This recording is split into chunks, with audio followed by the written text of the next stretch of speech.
Assalamualaikum warahmatullahi wabarakatuh. Perkenalkan, nama saya Penis Darsono. Saya dari kelas KAP 181, Stekom cabang 304. Di sini saya akan menerangkan PPT yang kemarin saya buat. Kita langsung buka aja ke PPT-nya. Nah, di sini saya akan menerangkan mengenai worm, trojan, spyware, dan juga adware. Kita lanjut ke slide berikutnya.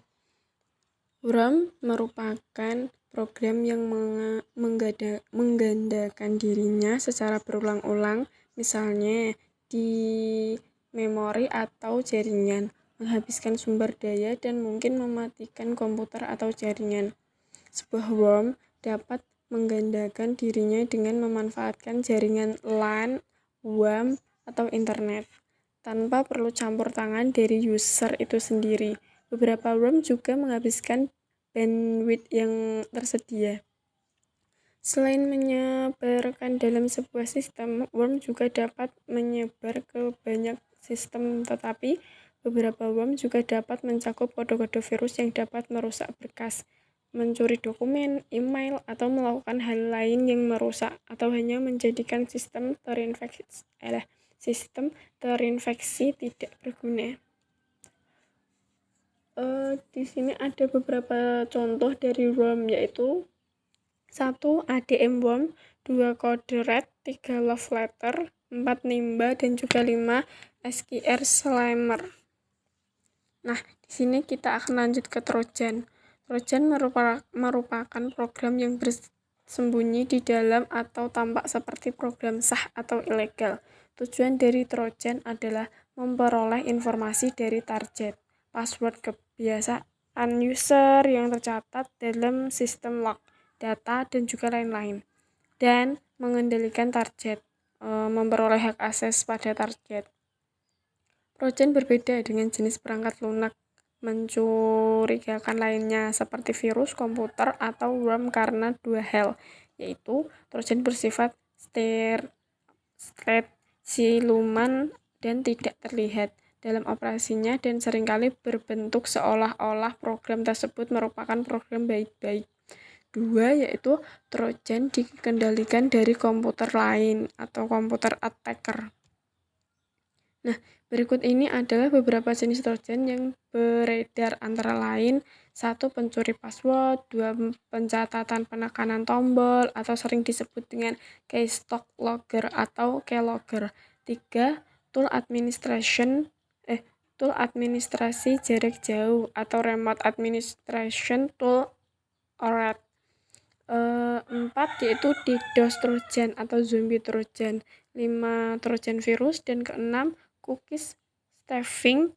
Ini adalah script yang termasuk dalam metode black hat. Komputer yang terserang Trojan dan worm. Menurut Sally pada 2007, komputer yang terserang worm atau Trojan sering mengalami satu atau beberapa indikasi sebagai berikut. 1. Musik atau suara yang tidak lazim terdengar secara acak. 2. Memori yang tersedia lebih kecil dari sebenarnya. 3. Program atau file menjadi hilang. 4. File menjadi rusak. 5. Program atau file tidak bekerja normal. Dan ke-6, perubahan properti sistem. Pengertian worm dan Trojan detection analysis. Worm dan Trojan detection analysis adalah sebuah aktivitas untuk mendeteksi dan menganalisa adanya serangan worm dan Trojan menggunakan metode tool tertentu. Tujuannya untuk mengetahui dari mana worm dan Trojan berasal, untuk kemudian menjadi dasar dalam pengambilan keputusan strategis dalam hal akses internet sehingga aman dari serangan. Di sini saya juga akan menerangkan spyware. Virus spyware merupakan skrip program komputer yang dibuat untuk memata-matai komputer korbannya. Bila korban sudah terinfeksi virus spyware ini, sudah tidak ada harapan lagi dalam komputernya karena penyusup berhasil memantau segala aktivitas dari korban. Biasanya informasi yang didapatkan dengan cara ilegal ini akan dijual pada advertiser, data file, atau pengguna eksternal lainnya. VMware merupakan software virtualisasi yang bisa digunakan untuk membuat virtual machine.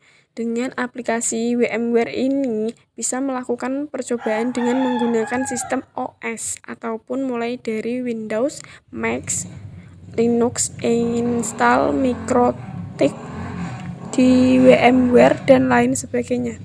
Lanjut, menurut Kaspersky, informasi yang biasanya diambil oleh spyware adalah 1. Password dan user, 2. Kode PIN akun, 3. Nomor kartu kredit, 4. Browsing history, 5. Alamat email, dan yang terakhir yaitu melacak ketikan keyboard. Mengutip Managed Solution, ada 4 tipe spyware yang perlu kita hindari. Berikut adalah 4 jenis spyware yang umum ditemukan. 1. Keylogger, 2. Password stealer, 3. Info stealer, 4. Baking Trojan.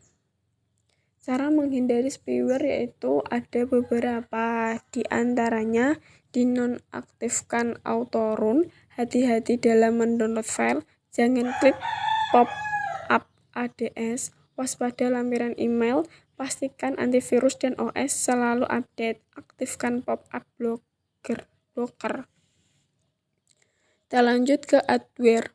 Secara umum, adware adalah singkatan dari Advertising Support Software atau sebuah software yang dikembangkan untuk mendistribusikan iklan online secara otomatis ke dalam user interface, sebuah software atau skin milik user. Ada banyak sekali contoh adware yang ada di sekitar kita. Salah satu yang paling populer adalah adware di browser yang mampu menginstal dan mengganti share against the default user. Jenis adware berdasarkan perangkat. Berdasarkan perangkat yang dijangkit, setidaknya adware bisa dibedakan menjadi 2 jenis, yaitu adware komputer dan adware smartphone berbasis Android. Berikut penjelasan selengkapnya. 1. Adware komputer. Adware yang menjangkit komputer atau laptop baik dengan sistem operasi Windows, Linux maupun Mac OS. Pada umumnya berasal dari install aplikasi ilegal. Adware Android, yaitu smartphone berbasis Android, biasanya terjangkit adware karena sering browsing dan masuk ke situs-situs kurang jelas. Tanda-tanda smartphone terkena adware Android sendiri bisa dilihat dari performa yang semakin lambat, tiba-tiba muncul banner pop-up iklan di layar, bahkan sampai mendownload aplikasi sendiri. Terima kasih, sekian dari saya. Assalamualaikum warahmatullahi wabarakatuh.